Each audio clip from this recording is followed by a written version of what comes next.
¿Qué tal? Muy buenas tardes hoy a todos los que nos acompañan el día de hoy. Su comentarista Carlos Montoya es quien les habla. Quiero darles las gracias por seguirnos hoy en nuestro primer podcast de Filosofía del Derecho. El tema de hoy será la jurisprudencia de arrendamiento de bienes inmuebles.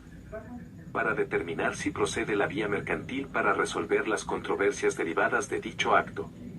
Bien, este podcast lo estaremos llevando en varias etapas. La primera será dar lectura de la jurisprudencia en general y posteriormente estaremos dando puntos de vista sobre el uso apropiado de la misma y opciones viables.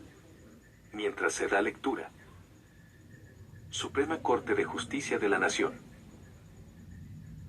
Registro Digital, 202-7554 instancia. Primera Sala, 11ª época. Materias: S. Civil. Tesis 1A/J 170/2023, 11ª. Fuente: Gaceta del Semanario Judicial de la Federación. Libro 31, noviembre de 2023, tomo segundo, página 1810. Tipo: Jurisprudencia. Arrendamiento de bienes inmuebles. Para determinar si procede la vía mercantil para resolver las controversias derivadas de dicho acto, el juzgador debe definir si constituye o no un acto de comercio al realizarse con el propósito de especulación comercial, pues el catálogo del artículo 75 del Código de Comercio debe interpretarse de manera enunciativa y no limitativa. Abandono de la jurisprudencia 1A/J 63/98.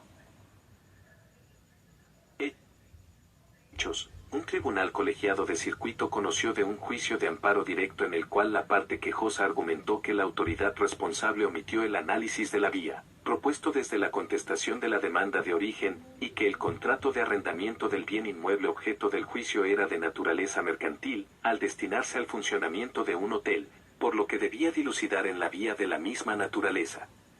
El órgano colegiado negó el amparo porque, a su juicio, el arrendamiento de inmuebles no es un acto de comercio, en tanto no se encuentra previsto en el artículo 75 del Código de Comercio.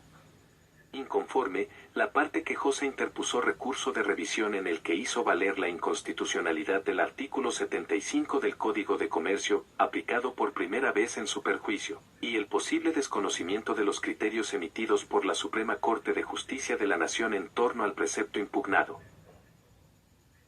Hablemos brevemente e indíquenos qué nos dice el artículo 75 del Código de Comercio.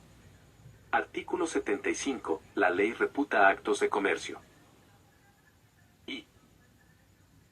Todas las adquisiciones, enajenaciones y alquileres verificados con propósito de especulación comercial, de mantenimientos, artículos, muebles o mercaderías, sea en estado natural, sea después de trabajados o labrados. 2. Las compras y ventas de bienes inmuebles, cuando se hagan con dicho propósito de especulación comercial. 3. Las compras y ventas de porciones, acciones y obligaciones de las sociedades mercantiles, las empresas de abastecimientos y suministros. B. Las empresas de construcciones y trabajos públicos y privados. 7. Las empresas de fábricas y manufacturas. 8. Las empresas de transportes de personas o cosas, por tierra o por agua, y las empresas de turismo. Aquí resaltemos esta parte de este artículo y recordemos que nos indica empresas de turismo, y demás tipos de contrataciones de servicios, y recorriéndome un poco más podemos leer 25 del mismo Código de Comercio que, cualesquiera otros actos de naturaleza análoga a los expresados en este Código. La fracción. Por otro lado tenemos al artículo 81. Cabe mencionar que aún así esta jurisprudencia sí puede ser aplicable si nos podemos apoyar en el artículo 81. Con las modificaciones y restricciones de este código, serán aplicables a los actos mercantiles las disposiciones del derecho civil acerca de la capacidad de los contrayentes, y de las excepciones y causas que rescinden o invalidan los contratos y observando la discrepancia del servicio de hotelería, visto desde el punto que haya empresas turísticas con hoteles propios y dentro de esas mismas instalaciones puedes tener diversas actividades de comercio. Ejemplo: renta de equipos para la habitación, adquisición de souvenirs, y algunas cadenas su servicio es más de 15 días en promedio y el hospedaje puede quedarse como servicio solamente por cierto tiempo o plazo y con una serie de amenidades. Cabe destacar que la diferencia que podemos destacar entre la renta de una habitación de un hotel o al Arrendamiento se puede diferenciar entre el tipo de servicios que te pueden prestar o el uso que el huésped o inquilino en cuestión solicite.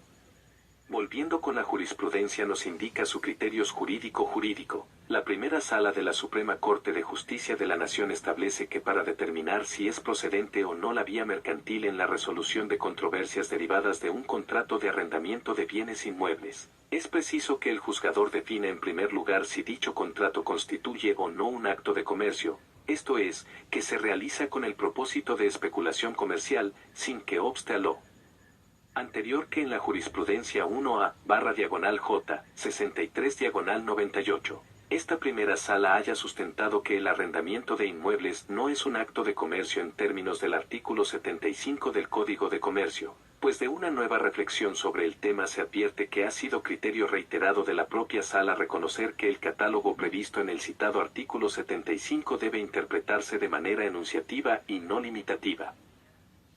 Bien, entonces el punto de vista es la valoración de cómo sería el arrendamiento de bienes. Y la diferencia en la hotelería es el fin del uso del inmueble en cuestión de forma independiente. Ejemplo, la renta de un departamento puede ser de 6 meses mínimo y con un contrato de arrendamiento donde se sujeta al pago de una pena convencional pero pueda contar con una serie de amenidades que ya pueden estar incluidas, y en la hotelería se establece como renta de una habitación pero por mucho menor tiempo pero con una serie de beneficios exclusivos o se puedan contratar de forma independiente. Justificación. Tomando en consideración lo dispuesto en la fracción 25 del artículo 75 del Código de Comercio, la primera sala de la Suprema Corte de Justicia de la Nación entiende por actos de comercio aquellos que, con independencia de la calidad de los contratantes, se encuentran previstos expresamente en el Código de Comercio o que, sin estarlo, se celebraron con el propósito de especulación mercantil. De ahí que, si bien el arrendamiento de inmuebles no se encuentra expresamente previsto como acto de comercio en el citado artículo 75, tendrá el carácter de acto de comercio cuando se realice con el propósito de especulación comercial. Por consiguiente, los conflictos que deriven de este tipo de contratos deben dirimir en la vía mercantil. Bien, esperemos que esta jurisprudencia puedan usarla en futuros asuntos relacionados con el arrendamiento de bienes inmuebles, para determinar si procede la vía mercantil. Su servido ha sido Carlos Montoya y me despido. Les deseo una excelente tarde.